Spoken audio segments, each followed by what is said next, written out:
मराठा साम्राज्य के इस अंतिम अंक में मराठा साम्राज्य का उत्तरार्ध और उसके पतन का अध्ययन करेंगे।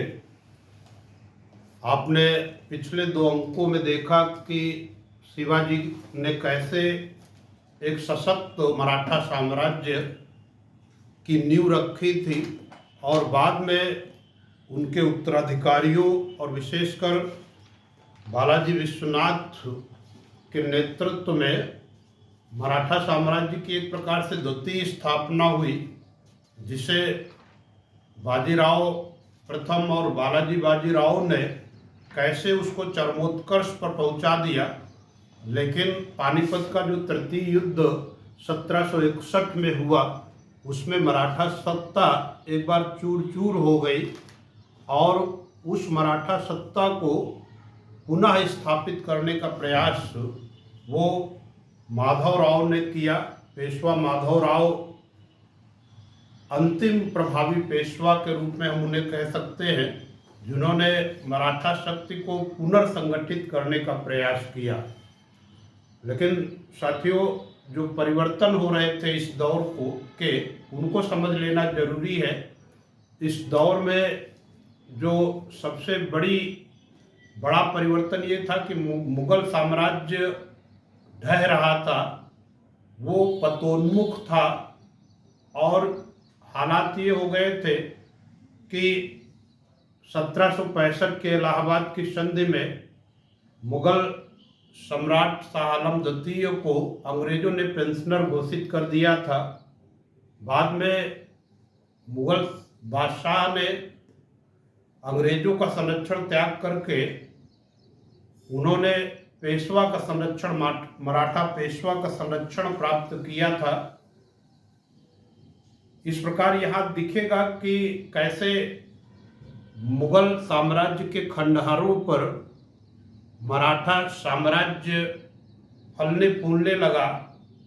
लेकिन जो यूरोपीय शक्तियाँ पहले एक व्यापारी के रूप में आई थी, व्यापारिक कंपनियों के रूप में पुर्तगाली, अंग्रेज, डच, फ्रेंच जैसी कंपनियां आई थी, वो कंपनियां भी भारत में प्रसार कर रही थी और उनके बीच जो व्यापारिक प्रतिस्पर्धा थी और व्यापारिक होड़ थी, उसके चलते परस्पर युद्ध होने लगे और उन युद्धों के उपरांत अंतिम सफलता अंग्रेजों को प्राप्त हुई। ईस्ट इंडिया कंपनी का वर्चस्व कायम हुआ।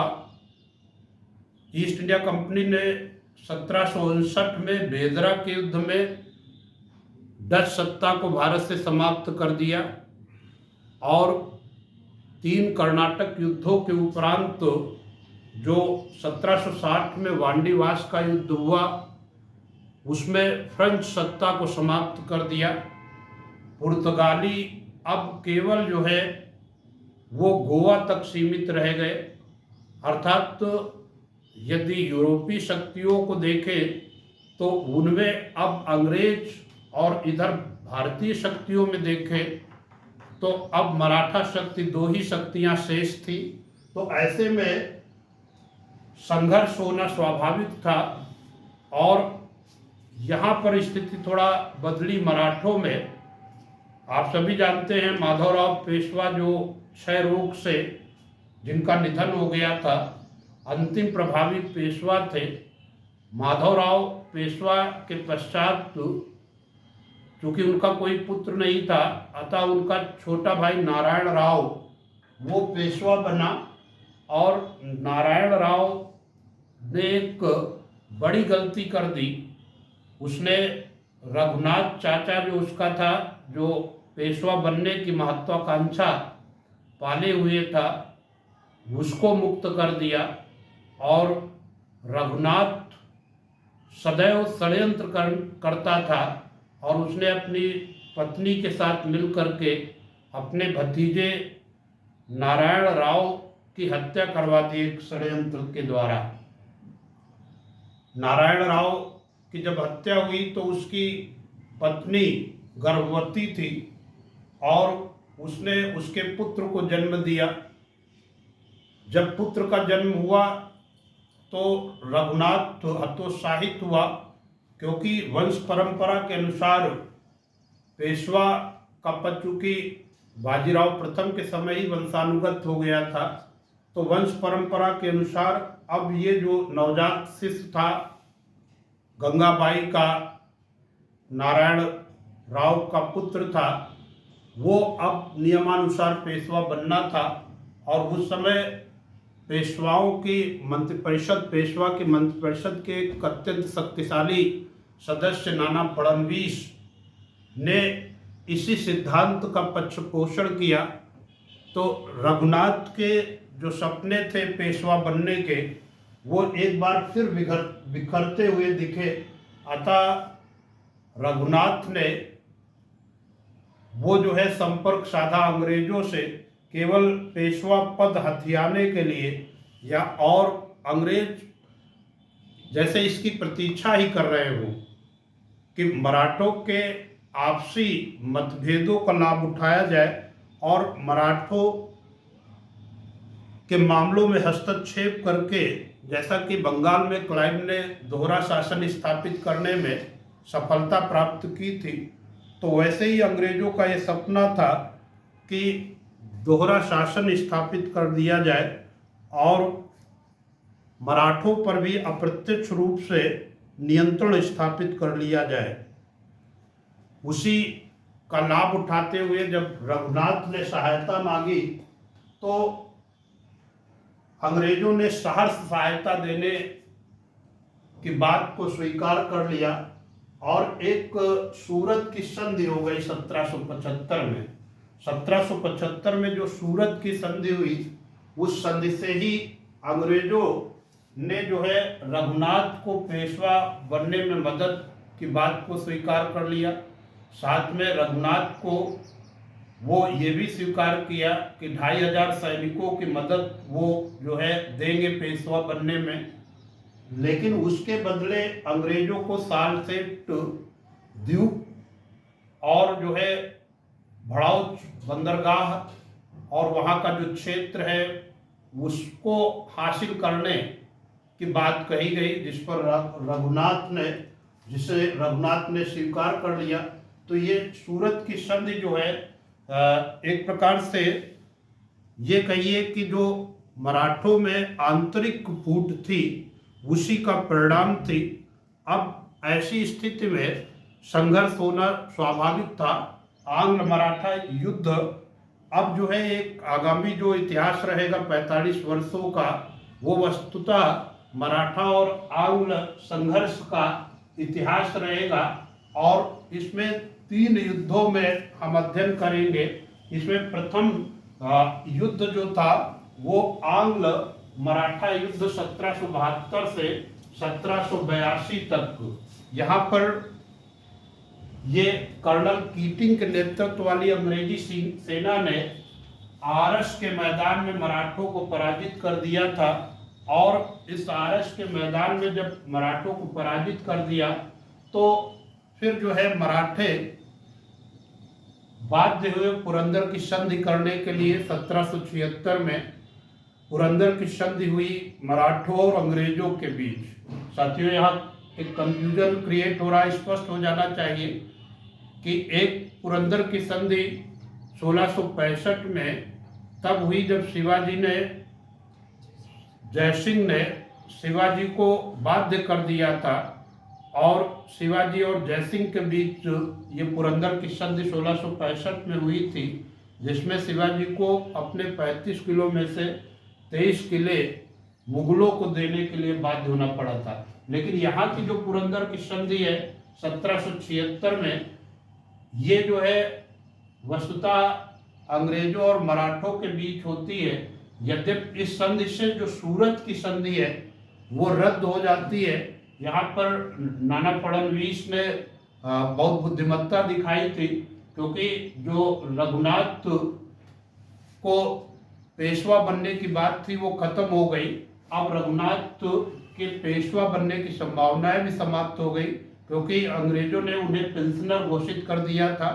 सूरत की संधि भी समाप्त हो गई, लेकिन पुरंदर की संधि में अंग्रेज ये लाभ उठाने पर सफल रहे कि वो सालसेट और थाने का क्षेत्र अंग्रेजों को मिल गया।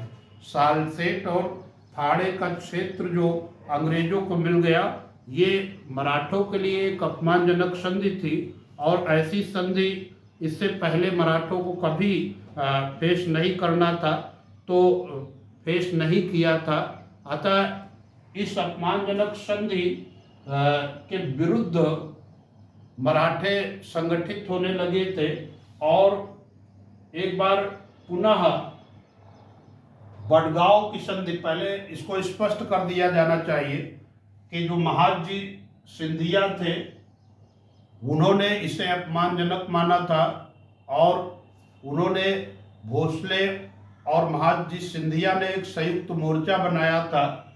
बडगांव क्षेत्र में अंग्रेजों के साथ युद्ध हुआ था और उस युद्ध में अंग्रेज पराजित हुए और जब अंग्रेज पराजित हुए तो बडगांव की संधि जो हुई, उस बडगांव की संधि में मराठा क्षेत्र जो विजित क्षेत्र थे वो जो है वायसराय वारेन हेस्टिंग को लौटाना पड़ा, विजित क्षेत्रों को लौटाना पड़ा और ये वारेन हेस्टिंग्स को अपमानजनक लगा। इसमें जो है बम्बई की अंग्रेजी सरकार भी इससे असंतुष्ट हुई और बंगाल में वारेन हेस्टिंग ने फिर इस अपमानजनक संधि से जो, चूंकि वो असंतुष्ट था, तो उसने जो है 3 अपने महान योद्धाओं को मराठा क्षेत्र में भेज दिया।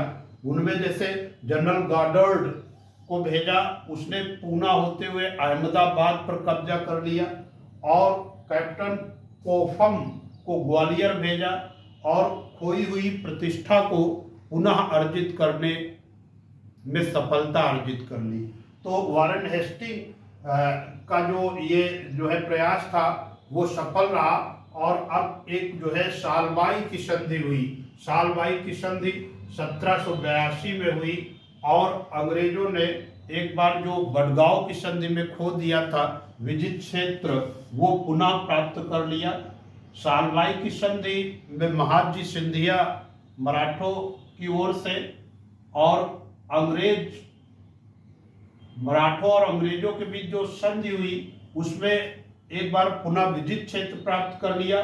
साथ में सालसेट द्वीप तो उनके पास पहले ही था, अब एलिफेंटा द्वीप भी अंग्रेजों को हासिल हो गया। और ये जो समय था वस्तुतः महादजी सिंधिया और फडणवीस के बीच के द्वंद्व का समय था। आपसी फूट उन दोनों के बीच पड़ने से ये जो है अपमानजनक संधि मराठों को करनी पड़ी।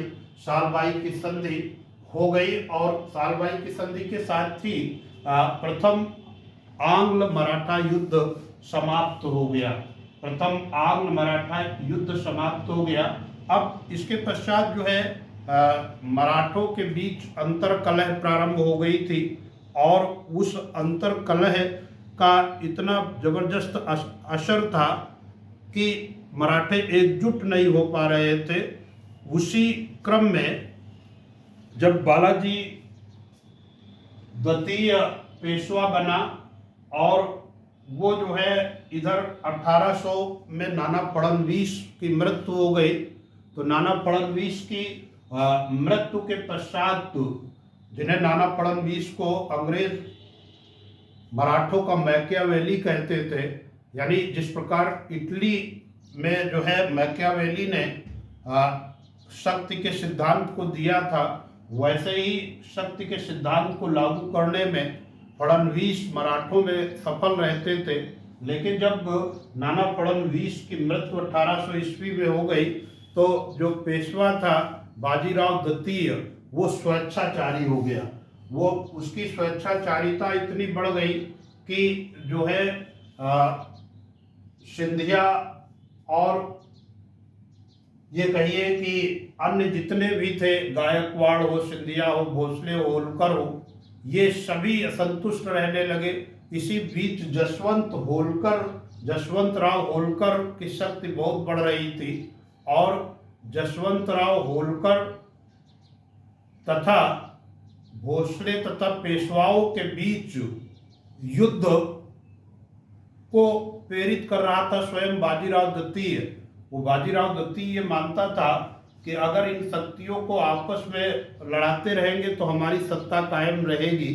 तो उसी के क्रम में उसने जो है लड़ाने का प्रयास किया और जसवंतराव होलकर ने फिर अंततः पेशवा और सिंधिया की संयुक्त सेनाओं को पराजित कर दिया। और जब जसवंतराव होलकर ने संयुक्त सेनाओं को पराजित कर दिया तो पेशवा पूना छोड़ करके बशीन क्षेत्र चला गया था और पूना पर जसवंतराव होलकर ने अपना पेशवा नियुक्त कर दिया था। ऐसी स्थिति में अब बाजीराव द्वितीय वो जो है अंग्रेजों की शरण में चला गया। अंग्रेजों के शरण में जाने का मतलब था कि मराठा शक्ति का जो आखिरी सम्मान था वो भी खत्म हुआ। अब जो है एक बशीन की संधि हुई और 1802 में जो बशीन की संधि हुई वो पेशवा ने अपनी स्वायत्तता को ही खो दिया और अब उसने अंग्रेजी सेना रखना स्वीकार कर लिया। यहाँ पर जो है ये पृष्ठभूमि बन गई कि जो द्वितीय आंग्ल मराठा युद्ध था इसमें जो है यद्यपि दौलत राव सिंधिया और रघुजी भोसले ने संयुक्त मोर्चा बनाया और अंग्रेजों से निपटने का प्रयास किया, लेकिन आर्थर वेलेजली के नेतृत्व वाली अंग्रेज सेना ने वो दौलत राव सिंधिया और रघुजी की मराठा सेना को पराजित कर दिया। और जब पराजित कर दिया तो अंग्रेजों ने पृथक पृथक दो संधियां की, देवगांव की संधि की और जो है सुरजी अर्जन गांव की संधि की। सिंधिया से देवगांव की संधि और सुरजी अर्जन गांव की संधि की और इस संधि के उपरांत जो है द्वितीय आंग्ल मराठा युद्ध भी समाप्त हो गया। तृतीय आंग्ल मराठा युद्ध को देखते हैं। यहाँ पर अब पेशवा ये मानिए कि वो पूरी तरीके से अंग्रेजों के अधीन था और उसके पास कोई स्वायत्तता नहीं थी। ऐसी स्थिति में क्या था कि ये जो तृतीय आंग्ल मराठा युद्ध का प्रमुख कारण वस्तुतः लॉर्ड हेस्टिंग्स के द्वारा पिंडारियों का उन्मूलन करना था। पिंडारियों का उन्मूलन, वो दमनात्मक कार्यवाही उसने प्रारंभ की पिंडारियों के विरुद्ध। साथियों मैं बता दूं इतिहास में पिंडारियों का उल्लेख में कई बार हुआ है। एक्चुअली ये पिंडारी ऐसे लड़ाके होते थे जो मराठों की सेना में युद्ध के समय काम आते थे और मराठों की ओर से युद्ध में लड़ते थे। जब जो है क्षेत्र को जीत लेते थे मराठे तो वहाँ पर ये जो लूटपाट का धन प्राप्त करते थे। इधर चूंकि पेशवा बहुत कमजोर हो गए थे, मराठा साम्राज्य ही कमजोर हो गया था, तो यहाँ पर कोई युद्ध नहीं हो रहे थे। तो ऐसी स्थिति में ये पिंडारियों को काम नहीं मिल रहा था और ये पिंडारी अब जो है अलग अलग क्षेत्रों में, जिसमें अंग्रेज क्षेत्र भी थे, वहाँ पर लूटपाट का काम करते थे। ये अत्यंत लड़ाकू प्रवृत्ति के होते थे। तो ऐसी स्थिति में लॉर्ड हेस्टिंग्स ने पिंडारियों के उन्मूलन की नीति अपनाई। साथियों एक फिल्म जगत की फिल्म है, फिल्म जगत में भी इस पर फिल्मांकन हुआ है पिंडारियों का। वीर जारा फिल्म जो इसी कथानक पर है, पिंडारियों पर फिल्माई गई फिल्म है, जिसमें पिंडारियों को योद्धा के रूप में चित्रित किया गया है। तो पिंडारियों के विरुद्ध दमनात्मक नीति जब चलाई और ऐसी स्थिति में मराठे नाराज हुए, क्योंकि मराठों और पिंडारियों के बीच बड़ा सहयोगात्मक रोल रहा सदैव। तो वो जो है जब ऐसी स्थिति आई तो मराठे एकजुट हो गए और इसमें जो है मराठे संयुक्त होकर के अंग्रेजों से युद्ध किया। तृतीय आंग्ल मराठा युद्ध हुआ, लेकिन इस युद्ध में यद्यपि सिंधिया भोसले सभी एकजुट थे, लेकिन परिणाम अंग्रेजों के पक्ष में रहे। अब जो है पूना की संधि हो गई 1818 में और इस पूना की संधि से जो रही मराठों की व्यवस्था थी वो भी चली गई। अब जो है पेशवा पद ही समाप्त कर दिया गया।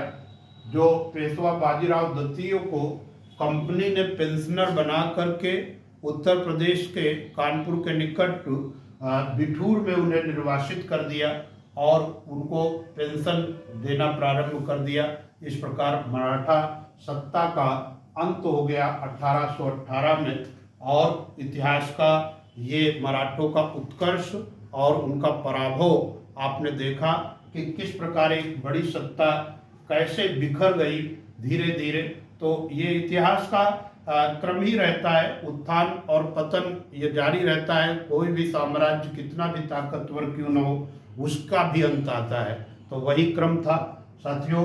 ये हमारा मराठा साम्राज्य का तीनों अंक समाप्त होते हैं। लेकिन यहाँ पर मैं थोड़ा सा रिकैप कर दूँ, क्या क्या इसमें आप लोगों ने सीखा उसे हम लोग समझ लेते हैं।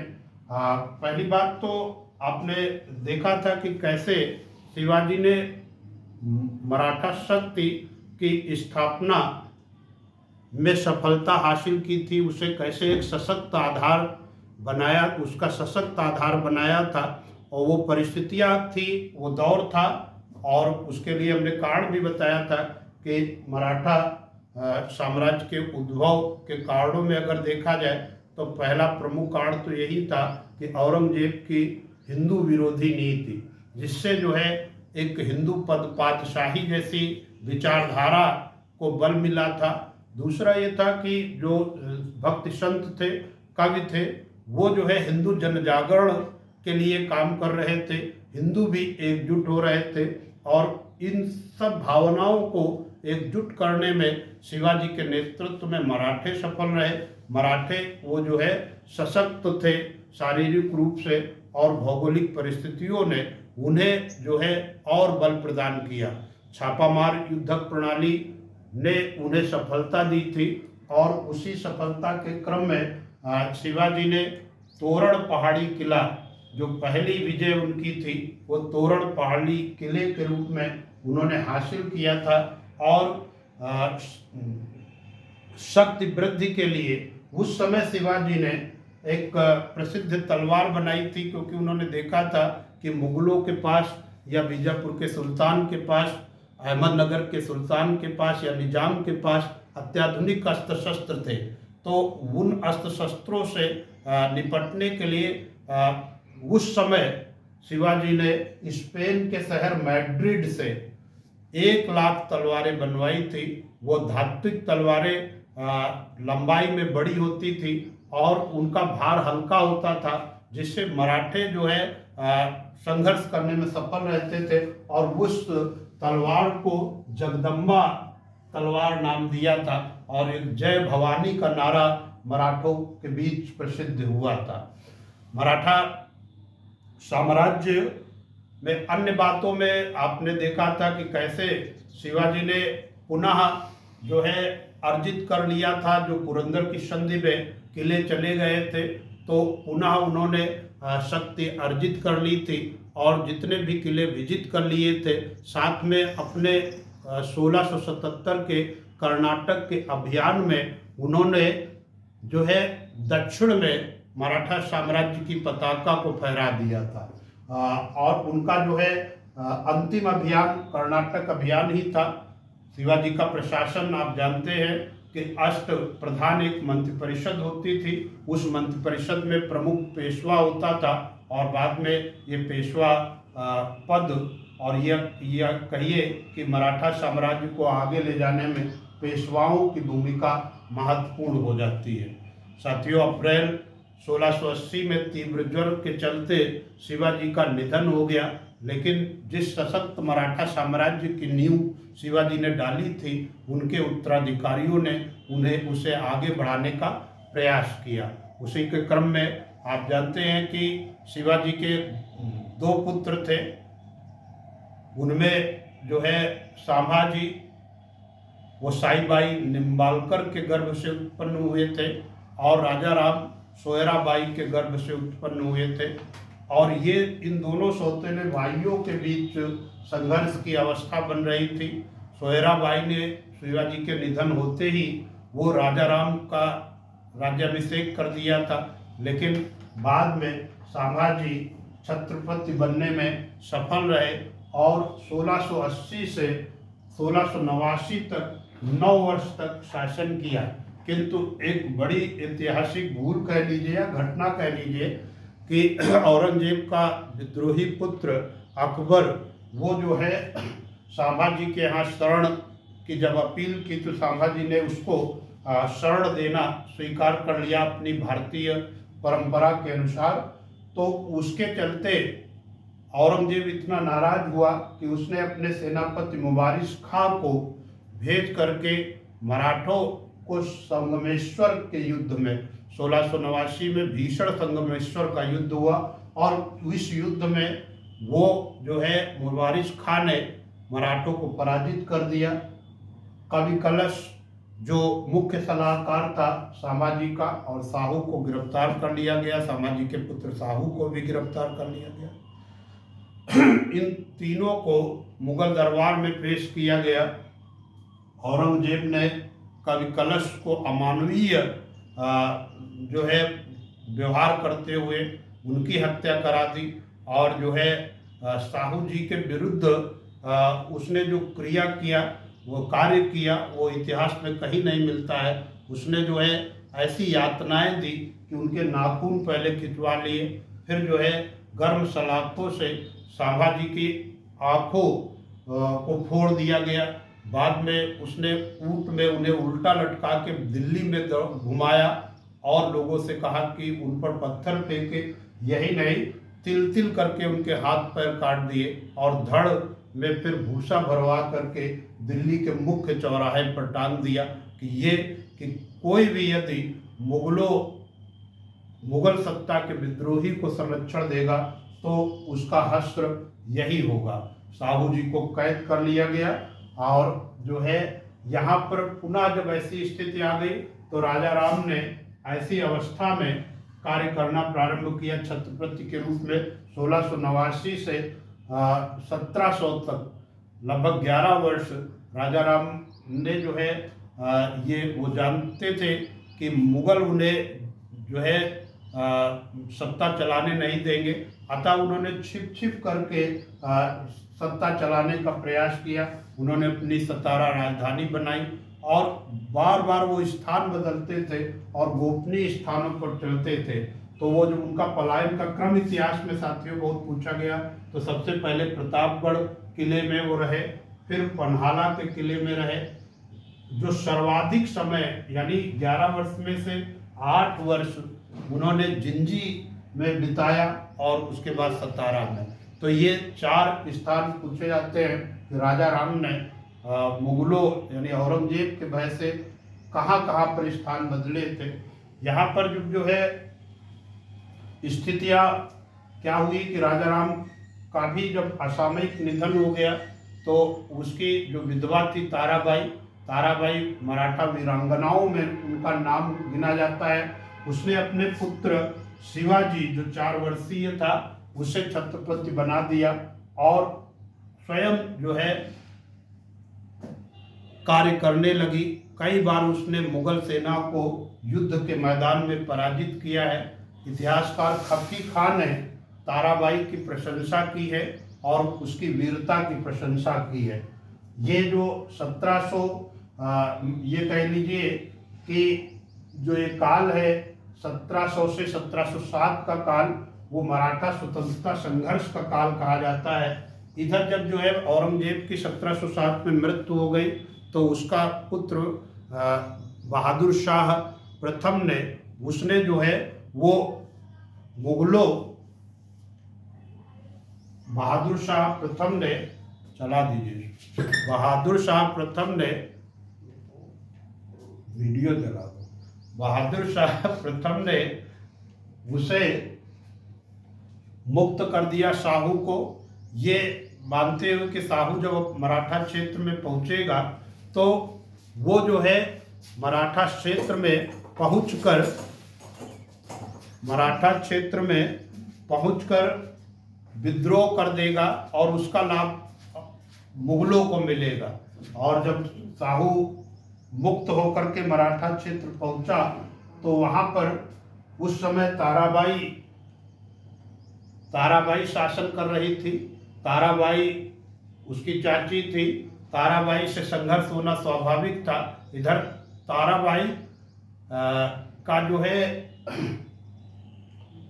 ताराबाई का पलड़ा भारी था और साहू जी का पलड़ा हल्का था, किंतु जब बालाजी विश्वनाथ वो जो है साहू जी के साथ हो लिए और तो ताकत साहू जी की बढ़ गई। संघर्ष में साहू को सफलता मिली। ताराबाई जो है वो कोल्हापुर चली गई और साहू जी सतारा में राज्य करता रहा। साथियों, आप जानते हैं साहू जब अल्पवयस्क था तो उस समय जीनत उल निसा वो जो है जीनत उल निसा औरंगजेब की बेटी थी, वो उसका पालन पोषण कर रही थी। खेड़ा के युद्ध में 1707 में ताराबाई जब पराजित हुई तो वो कोल्हापुर चली गई और साहू जो है सतारा से राज्य करता रहा और कोल्हापुर से राज्य करती रही ताराबाई। साथियों, साहू जी के समय जो बालाजी विश्वनाथ 1713 से 1720 के मध्य उनकी भूमिका बहुत अहम हो गई और उन्होंने जो है अपनी सूझबूझ से एक बार पुनः मराठा साम्राज्य को सशक्त किया और पुनर्स्थापित किया। इसीलिए उन्हें मराठा साम्राज्य का द्वितीय संस्थापक भी कहा जाता है। जब जो है मुगलों की सत्ता क्षीण हो रही थी तो ऐसे समय में उन्हें उचित अवसर मिला और उन्होंने सैयद बंधु, जो भारतीय इतिहास के नृप निर्माता हैं, सैयद बंधुओं की मदद की। मुगल बादशाह बरखुशियर के अंत में तो सैयद बंधुओं ने बालाजी विश्वनाथ से संधि कर ली, जिसे दिल्ली की संधि कहते हैं। और इस दिल्ली की संधि से एक बड़ी उपलब्धि मराठों को मिली। इसीलिए इतिहासकार रिचर्ड टेम्पल ने इस संधि को मराठों का मैग्ना कार्टा कहा है। यहाँ पर साहू जी की जो छत्रपति की शक्तियाँ थी वो जो है अब सांकेतिक रह गई। एक संधि हुई थी संगोला की संधि। उस संगोला की संधि के माध्यम से अब छत्रपति की शक्तियाँ मात्र सांकेतिक रह गई और वास्तविक शक्तियों का प्रयोग बालाजी विश्वनाथ करने लगे। जब 1720 में बालाजी विश्वनाथ का निधन हो गया तो उसका पुत्र बाजीराव प्रथम वो पेशवा बना। बाजीराव प्रथम लड़ाकू पेशवा था, एक तरुण युवा जिसने 40 युद्ध किए और सदैव अपराजेय रहा। वो जो है इतना ताकतवर हो गया था कि उसने कहा था कि मुगल साम्राज्य एक पुराने वृक्ष की भांति है, अब हमें तने पर आक्रमण करना चाहिए, शाखाएं तो स्वतः गिर जाएंगी।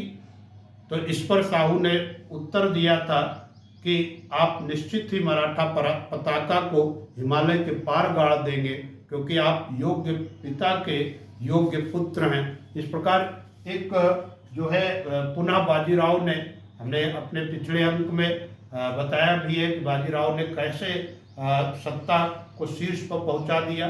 फिर बालाजी बाजीराव पेशवा के समय मराठा शक्ति चरमोत्कर्ष पर पहुंच गई।